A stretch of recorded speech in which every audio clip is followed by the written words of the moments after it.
नमस्कार दोस्तों। वृश्चिक राशि का स्वामी मंगल जो कि वृश्चिक राशि के अष्टम भाव में भ्रमण कर रहा है। 21 अक्टूबर के बाद यह जो मंगल है वृश्चिक राशि के भाग्य भाव में भ्रमण करेगा। अष्टम भाव जिसे मृत्यु स्थान भी कहा जाता है।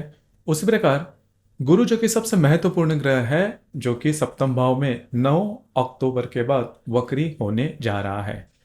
यह ग्रह और बाकी के जो ग्रह है उसके जो प्रभाव परिणाम है वृश्चिक राशि के लिए अक्टूबर के महीने में किस प्रकार से होंगे, सभी के बारे में डिटेल में चर्चा इस वीडियो में हम करने वाले हैं। तो सबसे पहले हम चर्चा करेंगे कि आपका जो स्वास्थ्य है मानसिक या फिर शारीरिक वह किस प्रकार का होगा। जैसे कि आपके राशि का जो स्वामी है जो कि आपका षष्ठेश भी है मंगल आपके अष्टम भाव में भ्रमण कर रहा है। 21 तारीख के बाद ये आपके भाग्य भाव में भ्रमण करेगा और आपके राशि का नंबर 1 का अशुभ फलदायी ग्रह बुध जो कि आपके लाभ भाव में भ्रमण कर रहा है 11 अक्टूबर के बाद व्यय भाव में भ्रमण करेगा और 30 अक्टूबर के बाद आप ही के राशि में भ्रमण करेगा। तो कुल मिला के देखा जाए तो ये जो संपूर्ण महीना है उसमें आप बहुत ज़्यादा बिजी नजर आओगे। स्ट्रेस टेंशन थोड़ा बना रहेगा। अगर आप किसी व्याधि से पीड़ित है तो उसके कुछ लक्षण भी आपको दिखाई दे सकते हैं। इस महीने में किसी भी प्रकार के नए काम बिल्कुल भी आरंभ नहीं करना। उसी प्रकार इजी मनी के पीछे बिल्कुल भी नहीं जाना। आपके जो अंदाज है वो चूक सकते हैं। कटना छिलना इस प्रकार की शारीरिक प्रॉब्लम इस महीने में आने की संभावना थोड़ी ज़्यादा बन रही है। उसी प्रकार इस महीने में लोन लेना या फिर किसी के लिए कोई महत्वपूर्ण काम करना, कमिटमेंट प्रोमिसेस वाली बातें भी इस महीने में बिल्कुल भी नहीं करना। इसी प्रकार आपका जो आर्थिक स्तर है उसके बारे में अगर देखा जाए तो दो जो ग्रह है वो सबसे महत्वपूर्ण ग्रह कहलाता है। एक है बुध जो कि आपका अष्टमेश और लाभेश है और दूसरा ग्रह जो कि है गुरु जो कि आपका पंचमेश भी है और धनेश भी है जो कि आपके सप्तम भाव में भ्रमण कर रहा है। लेकिन यह जो गुरु है वो वक्री होने जा रहा है 9 अक्टूबर को। तो इस महीने के करीबन 12-15 तारीख के बाद का जो समय है उसमें आपको फाइनेंशियल क्रंचेस आप फील कर सकते हो। मतलब आपके जो खर्चे हैं वो बढ़ सकते हैं। अनवांटेड खर्चे बढ़ने की संभावना थोड़ी ज्यादा बन रही है। उसी प्रकार अगर आप शेयर मार्केट में ट्रेड करते हो तो लॉन्ग टर्म में आप ट्रेड करते हो कर सकते हो।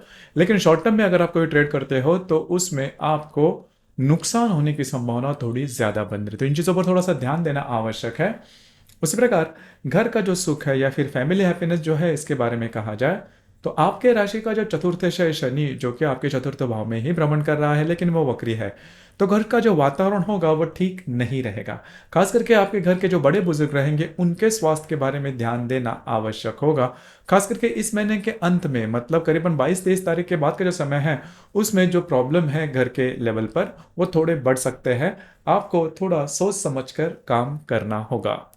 लव लाइफ के बारे में अगर कहा जाए तो करीबन 10-12 तारीख के बाद का जो समय है उसमें आप में और आपके वैवाहिक आपके जो रिलेशनशिप में व्यक्ति है उनके साथ छोटी मोटी बातों को लेकर मिसअंडरस्टैंडिंग वगैरह हो सकती है। इस चीज़ों पर थोड़ा ध्यान दीजिए।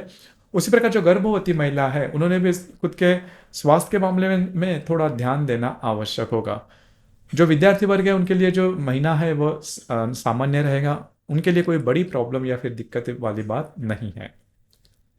वैवाहिक जीवन के मामले में अगर कहा जाए तो पिछले करीबन 10-15 दिनों में आपने देखा होगा कि आपके जो वैवाहिक जोड़ीदार है उनके साथ आपकी जो बातें हैं प्रॉब्लम है वो ठीक नहीं चल रहे हैं। छोटी मोटी बातों को लेकर प्रॉब्लम कॉम्प्लिकेशंस हो रहे हैं। लेकिन इस महीने के करीबन 16-17 तारीख के बाद का जो समय है उसमें आप में और आपके जो वैवाहिक जोड़ीदार हैं उनमें कई जो बातें हैं वो नॉर्मल देखी जाएगी।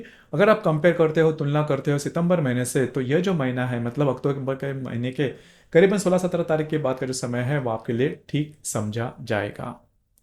इसी प्रकार कार्य क्षेत्र से रिलेटेड अगर कहा जाए तो आपके राशि का जो कर्मेश है रवि जो कि आपके लाभ भाव में भ्रमण कर रहा है 18 तारीख के बाद ये आपके व्यय भाव में भ्रमण करेगा। तो करीबन 20-22 तारीख के बाद का जो समय है उसमें जो भी आपका कार्य क्षेत्र है उससे रिलेटेड थोड़ा ज्यादा घूमना फिरना पड़ सकता है। उसी प्रकार कार्य क्षेत्र से रिलेटेड किसी भी प्रकार के महत्वपूर्ण निर्णय बिल्कुल भी नहीं लेना। आपके जो अंदाज है वो चूक सकते हैं।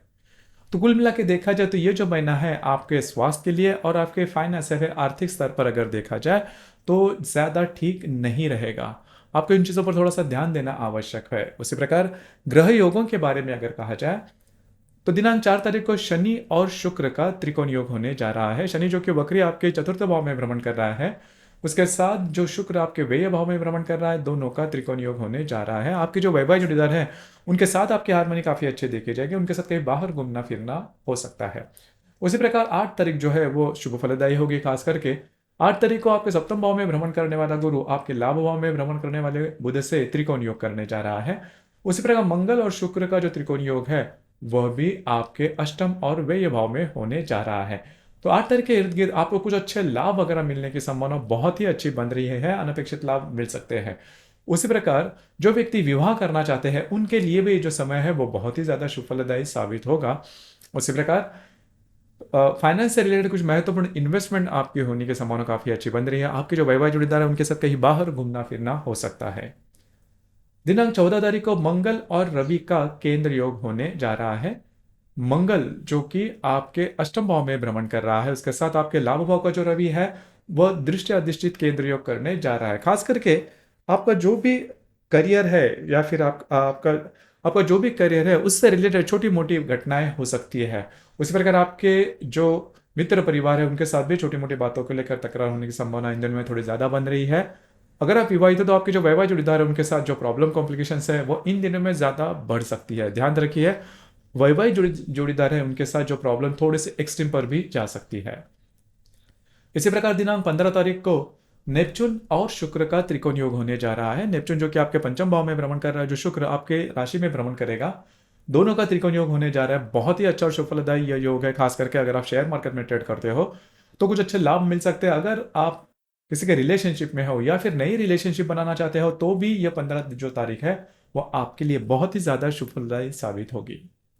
इसी प्रकार दिनांक 22 तारीख को शनि और बुध का त्रिकोण योग भी होने जा रहा है। शनि जो कि आपके चतुर्थ भाव में भ्रमण कर रहा है, जो बुध आपके व्यय भाव में भ्रमण करेगा, दोनों का त्रिकोण योग आपके घर के जो लोग हैं उनके साथ कहीं बाहर घूमना फिरना हो सकता है। अनपेक्षित कुछ लाभ वगैरह भी मिल सकते हैं। दिनांक 28 तारीख को मंगल और नेपच्यून का त्रिकोण योग होने जा रहा है और शनि शुक्र का केंद्र योग भी होने जा रहा है। मंगल जो कि आपके भाग्य भाव में भ्रमण करेगा और जो नेपच्यून आपके पंचम भाव में भ्रमण कर रहा है, दोनों का त्रिकोण योग होने जा रहा है। खास करके अगर आप धार्मिक या फिर आध्यात्मिक मार्ग में है तो कुछ अच्छा आध्यात्मिक अनुभव आपको इन दिनों में आ सकते हैं। किसी भी प्रकार के अगर इंट्यूशंस आते हैं जरूर उस पर काम कीजिए, भविष्य में जाके वह आपके लिए शुभ फलदायी साबित होगी। उसी प्रकार शनि और शुक्र का जो केंद्र योग है उसमें घर के जो लोग हैं उनके साथ छोटी मोटी बातों को लेकर तकरार हो सकती है। दिनांक 30 तारीख को हर्षल और बुध का प्रति योग भी होने जा रहा है। हर्षल जो कि आपके सप्तम भाव में भ्रमण कर रहा है, जो शुक्र आप ही के राशि में भ्रमण करेगा, दोनों का प्रति योग होने जा रहा है। तो जो बुध है उनका दोनों का प्रति योग होने जा रहा है। तो खास करके किसी भी प्रकार के डॉक्यूमेंटेशन से रिलेटेड काम दिनांक 30 तारीख को बिल्कुल भी नहीं करना। आपके जो अंदाज है वो चूक सकते हैं। इसी प्रकार दिनांक 31 तारीख को नेपच्यून और बुध का त्रिकोण योग होने जा रहा है। अब ये जो त्रिकोण योग है आपके लिए बहुत ही ज्यादा शुभ फलदायी साबित होगा। कुछ अच्छा आर्थिक लाभ मिल सकते हैं। उसी प्रकार आपको कुछ अच्छे इंट्यूशन आ सकते हैं, जरूर उस पर काम कीजिए। इस महीने की जो अमावस्या है वह कन्या राशि में 2 तारीख को होने जा रही है, जो पूर्णिमा है वो 17 तारीख को होने जा रही है। अमावस्या और पूर्णिमा के दिन रविचंद्र का जो आकर्षण होता है पृथ्वी के प्रति वो काफी ज्यादा पाया जाता है। इस वजह से हम बहुत ही ज्यादा इमोशनल होते हैं और इमोशंस में लिए गए निर्णय अक्सर चूकने की संभावना ही ज्यादा बनती है। तो इस महीने के करीबन 2 और 17 तारीख को किसी भी प्रकार के महत्वपूर्ण निर्णय किसी भी क्षेत्र से रिलेटेड क्यों ना हो बिल्कुल भी नहीं लेना। तो दोस्तों ये था वृश्चिक राशि का अक्टूबर 2024 का संपूर्ण राशिफल। धन्यवाद।